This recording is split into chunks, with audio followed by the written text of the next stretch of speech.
Ce n'était qu'un rêve en début de saison, 24 matchs, 23 victoires, une défaite et près de 700 buts plus tard, le rêve est devenu une réalité.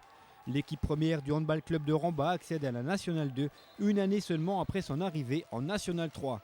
Un exploit pour les joueurs de Franck Végési et pour tout le staff technique. Samedi, pour le 25e match de la saison, il rencontrait à domicile une équipe de Forbach luttant pour son maintien en Nationale 3. Plus motivés et plus concentrés, les Forbachois ont arraché la victoire aux Rambasiens qui avaient peut-être déjà la tête en National 2. Une défaite qui ne remet pas en cause la superbe saison de l'équipe et de son capitaine Christophe Lelay. C'était pour nous un match sans enjeu parce que le maintien était déjà bien assuré, la montée était acquise. Cette semaine, on a fait un gros travail de préparation pour les phases finales, donc le collectif est assez épuisé. Donc là, c'était un match, c'est vrai qu'on était un peu relâché, on essayait de se faire plaisir et on essayait de faire plaisir au public.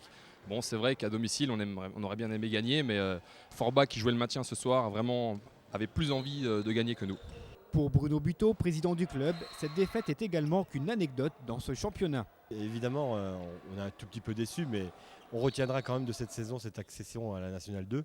Inespérée au départ, je vous rappelle qu'on vient d'accéder à ce niveau et pour nous c'est vraiment une performance exceptionnelle et remarquable et bien évidemment la défaite de ce soir est déjà oubliée.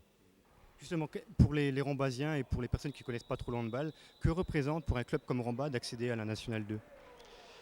Écoutez, c'est une trajectoire que nous avons mise en œuvre avec Franck Végési en l'occurrence, José Rupert notamment, il y a une dizaine d'années. Et ça représente l'aboutissement d'un travail long terme avec une formation, un investissement, une passion. Et donc c'est pour nous, au-delà de la récompense que cela représente, un aboutissement vraiment inespéré parce qu'on a gravi les échelons en 10 ans d'une manière assez exceptionnelle. D'une manière assez exceptionnelle, c'est l'avis général et même pour Franck Végési, l'entraîneur des seniors. L'ascension en National 2 dès cette année ne faisait pas partie de ses objectifs en début de saison. L'objectif c'était de se maintenir, donc de jouer le maintien. On est les premiers surpris de la montée, ça s'est précisé en fin de championnat, mais toujours est-il qu'on jouait le maintien et pas la montée. L'objectif c'était vraiment le maintien, on ne parlait pas de montée. Tout à fait. C'était effectivement le maintien, être en milieu de classement pour être tranquille, je dirais, à partir de la trêve de Noël, Nouvel An. Et dès les premiers matchs, l'équipe s'est mise à y croire de plus en plus. Le talent, la motivation, l'entraînement et l'esprit de camaraderie ont fait le reste. Je crois que c'est une bonne équipe de copains. Il y a des jeunes qui ont été formés au club depuis bon nombre d'années, qui viennent, qui poussent. Et donc ils viennent, ils ont beaucoup apporté au groupe, plus quelques anciens qui ont connu déjà la Nationale 1, la Nationale 3. Donc il y avait le mélange de tout ça, ce qui a fait qu'on était extrêmement motivés. Et puis c'est vraiment fait plaisir, quoi. Et le plaisir, il y en a sur le terrain, même si parfois l'entraîneur est là pour remettre les pendules à l'heure et pour reconcentrer tout ce petit monde. Il faut les foutre dedans en défense, pareil. Ça fait 2 minutes, on défend tout seul. Ben là, il défend tout seul. Tout à l'heure, Guillaume défend tout seul. Il faut qu'on défende ensemble, les gars. Il faut qu'on attaque ensemble. D'accord ? Et patient. On peut jouer les montées de balle, mais le porteur de balle, à chaque fois qu'on a marqué, c'est quand on a récupéré et qu'on a joué tranquillement. Tranquillement. Je ne suis pas du tout calme, je suis plutôt quelqu'un de très stressé. J'essaye de contenir un peu ce stress parce qu'autrement on le communique aussi aux joueurs. Mais ça dépend, il y a des matchs, on essaye de se raisonner, d'être un peu plus calme, mais ce n'est pas toujours évident. D'habitude, je bouge beaucoup plus. Mais là, c'est vrai que le résultat de ce match-là importait peu au début, sans faire injure à Forbach. On aurait préféré pour le public gagner ce match, comme c'était pratiquement un des derniers à domicile. Mais je pense que c'est pas grave. Forbach le méritait, ils avaient le couteau sous la gorge, il fallait qu'ils gagnent, donc ils en voulaient plus que nous. Et puis c'est bien comme ça. Et puis moi, ça m'a fait un peu plus je dirais, être un peu plus tranquille, parce que d'habitude, je suis beaucoup plus stressé et beaucoup plus concentré. Et de la concentration, il en faudra pour l'année prochaine, mais surtout pour cette fin de saison, car maintenant la priorité du club, c'est d'être champion de France de National 3, un mini-championnat qui débute dans quelques jours. D'habitude, ça se termine fin mai, et puis le mois de juin, c'est plutôt les tournois, c'est plus la fête. Là, il y a encore des objectifs. On va essayer. Ça, c'est pas évident, hein, on ne connaît pas la valeur des autres équipes. Mais on va essayer d'aller jusqu'au bout pour être champion de France de National 3. Ce qui serait un beau couronnement pour terminer la saison en beauté. Voilà, c'était les objectifs pour cette fin de saison. Et lorsque l'on pose la question à Bruno Buteau des objectifs pour l'année prochaine, il prend un malin plaisir à y répondre. Écoutez, je suis obligé de vous répondre avec un sourire de satisfaction puisque, pour exemple, nous avions fixé comme objectif pour cette année en National 3 le maintien. Donc, bien sûr, on s'est fait traiter de Giroud. Je dis bien traiter de Giroud, mais ça nous a bien réussi. Donc, on va viser le maintien pour la National 2 la saison prochaine, évidemment.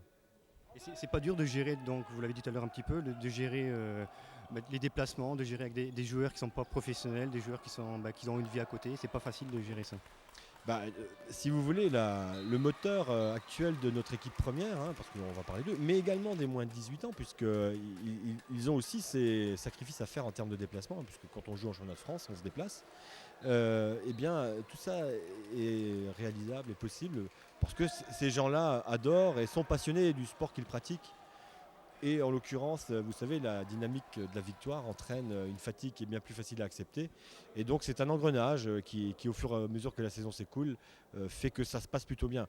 Après la logistique, vous savez, un coup de téléphone, un petit peu d'argent, et les bus sont là pour nous emmener là où on veut aller, quoi. C'est pas facile, mais ça va quand même.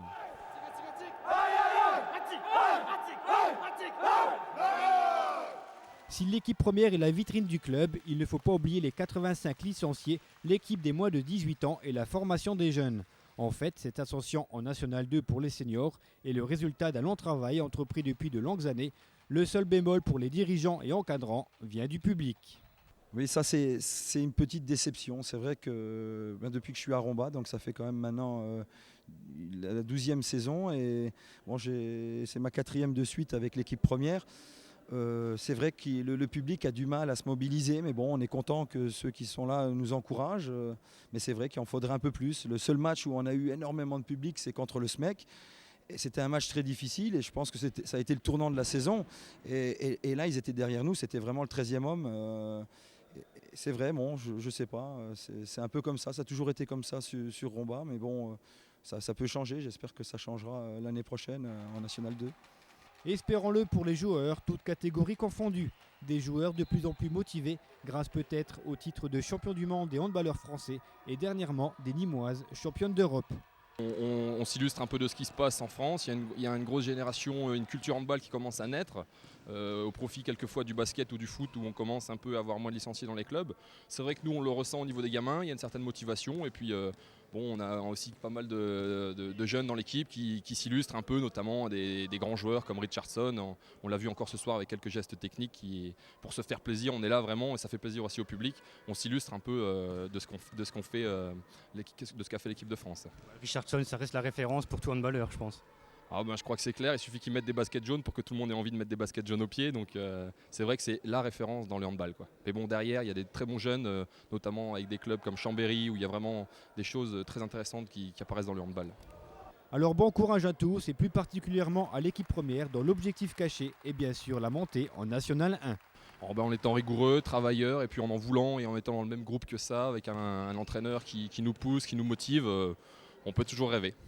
On peut toujours rêver, alors à l'année prochaine. En attendant, si vous souhaitez en savoir plus sur le club de Romba, rendez-vous directement aux horaires d'entraînement les lundis et jeudis au COSEC et les mardis et mercredis au Gymnase C. Vous pouvez également téléphoner au 03 87 67 50 12 ou au 03 87 58 32 71. Ça, c'était pour le club de Romba. Nous avons laissé le mot de la fin à Bruno Buteau. Il nous dévoile une partie de son projet, un projet d'envergure, mais surtout prometteur.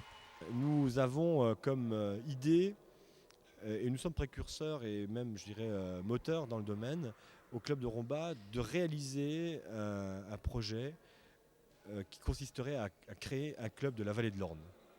Et nous avons déjà pris des contacts avec les clubs environnants et nous espérons évidemment aboutir le plus rapidement possible pour qu'il y ait entre Metz et Thionville notamment, donc la vallée de l'Orne, un club de handball qui soit représentatif d'un vrai